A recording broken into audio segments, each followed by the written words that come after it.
pranic food, positive pranic food, negative pranic food and zero pranic food. Positive prana means it adds a certain pranic energy to the system when you consume.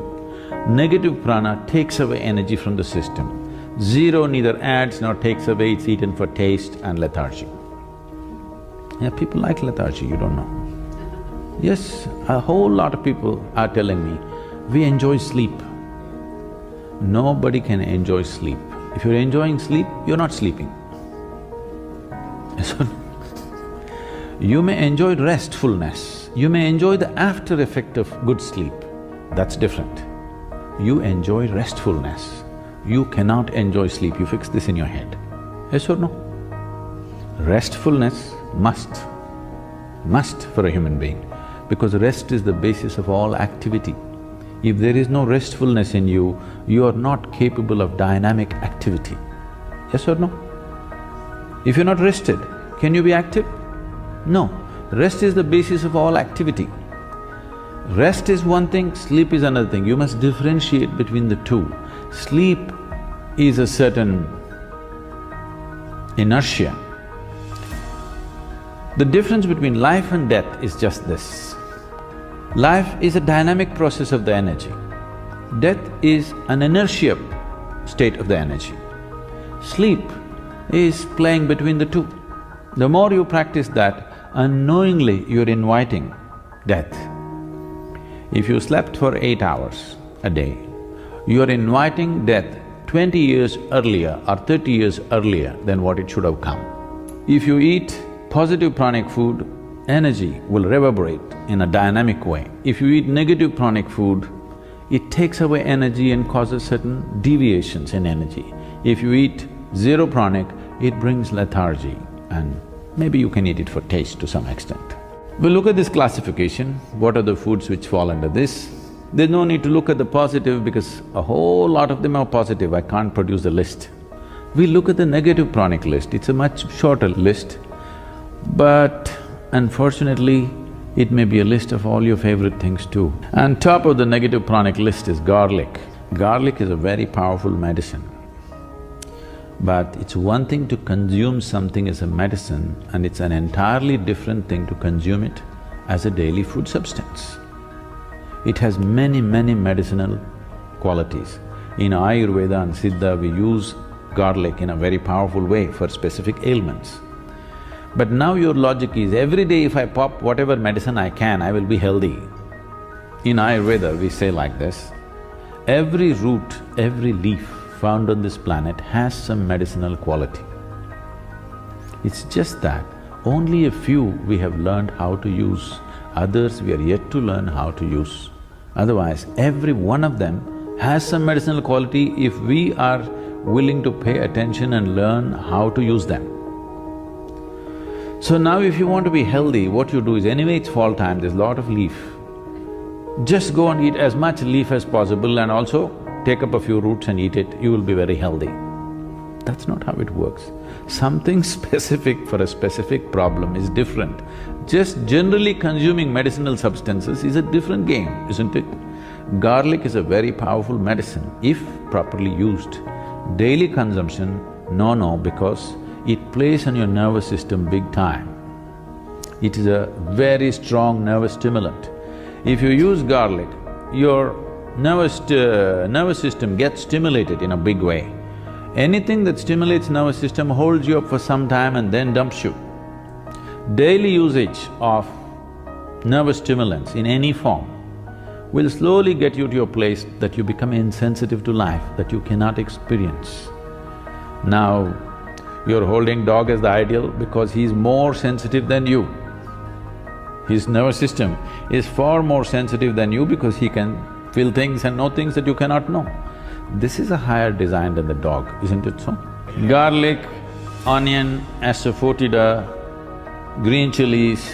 Oh, asafoetida maybe you're not used to it, it is something very commonly used in Indian cooking, it's a very strong stimulant. Coffee, tea. Tea means the caffeine tea is the tea.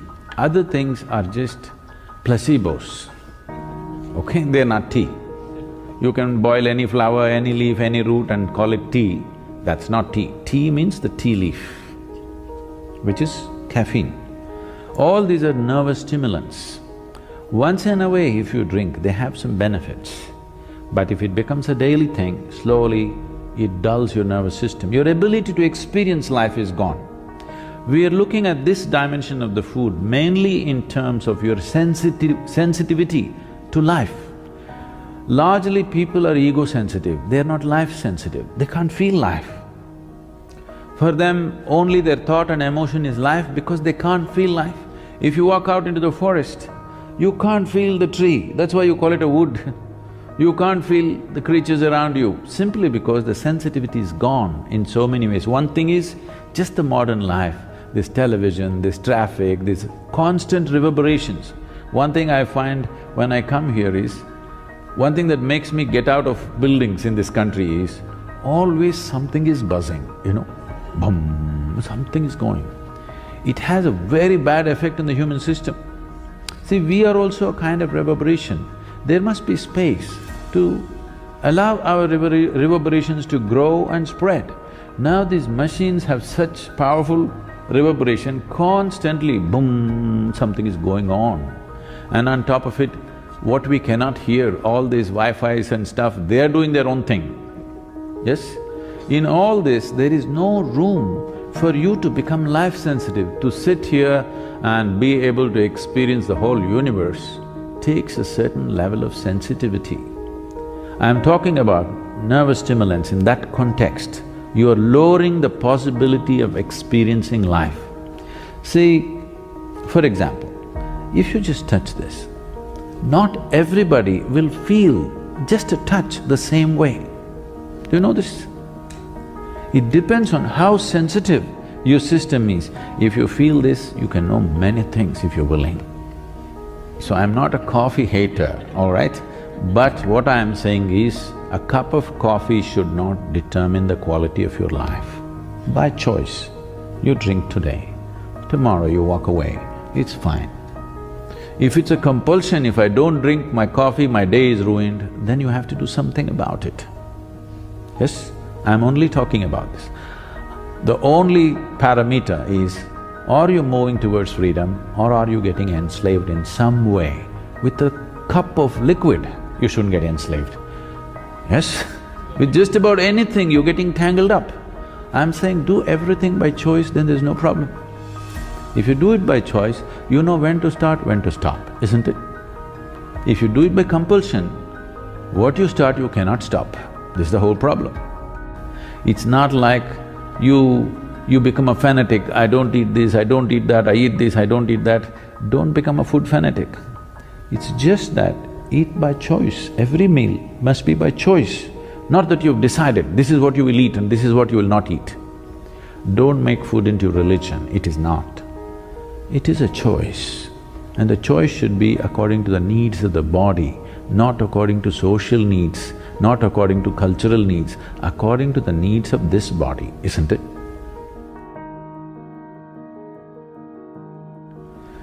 So, among the positive pranic foods, there are a few foods which are very, very positive. On top of the list is what is called as an ash god. I think here they call it a winter melon. It is not of the same potency as we find in India. The Indian ash god is like phenomenal. Ash god is very positive, black pepper is very positive. Honey is one substance on the planet whose chemical composition is very close to that of human blood. Daily consumption of honey can do wonderful things to you. And honey is an extremely good thing to eat, especially if you have children at home. Make honey culture part of your thing. Psychological stability, physical well-being, vitality, all these things can be greatly enhanced simply consuming daily honey. If you have excess fat in your body, if you drink honey with warm water, it breaks down the fat in the system. If you drink it with cold water, it'll give you weight.